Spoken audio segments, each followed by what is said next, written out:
Flights at Heathrow Airport are still being cancelled and delayed in the coming days, despite the airport declaring itself open and fully operational after a fire affected around 200,000 passengers. British Airways has cancelled almost 80 flights on Saturday after almost its entire schedule was grounded on Friday. After more than 1,300 flights were grounded on Friday, around 100 more have been axed by airlines whose flight crew and aircraft are now out of position. We now make sense of this with Dr. Guy Leach, who is the editor of SA Flyer magazine. Dr. Leach, thank you so much for your time. Really do appreciate it. An incident of this nature shouldn't bring an entire continent to standstill, neither should it affect most of the world, but certainly it has. How is it that airlines and airports can plan better so that when a single airport shuts down, it doesn't affect airports across half a continent? Yeah, thank you. It's a lovely question and nice to be with you and your viewers. Well, the bottom line is that any supply of services to an airport is only as strong as its weakest link. And there, in electricity's case, you can have backup generators and so on. But if they're all going through a single substation to reduce the voltage to a usable amount, which is how these things work, and that substation blows up, well, it's possible that, well, it's not possible. The entire airport will run out of electricity quite simply. Now, I need to qualify that statement by pointing out that actually all the key services, by that I mean air traffic control and the navigation aids such as instrument landing systems, have backup power. But in this particular instance, the main airport, which consumes as much electricity as a small town, wasn't able to access backup power. One of the reasons being blamed for this was because about 4 or 5 years ago, a decision was made to change from diesel powered backup generators to so-called biomass power generators.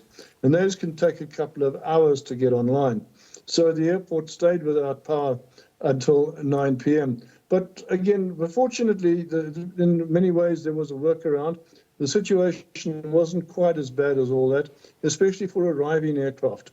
From those aircraft from the United States, any aircraft which hadn't reached what we could call the point of no return, which is about halfway from where it took off, those ones returned to the airports within the United States. Many ended up in places like New England.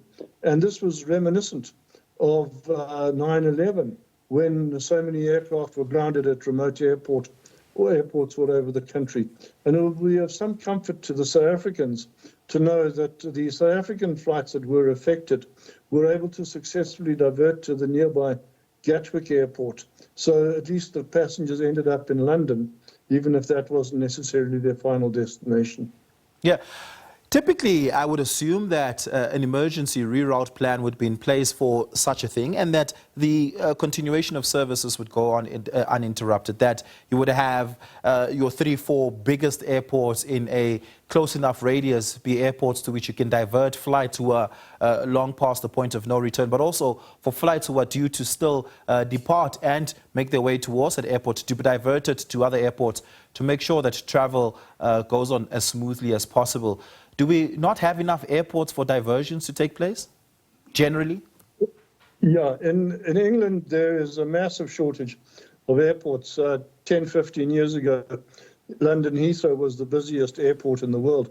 It's still in the top 5 because it acts as a major hub for airports or for travelers into Europe and indeed onto the States and elsewhere.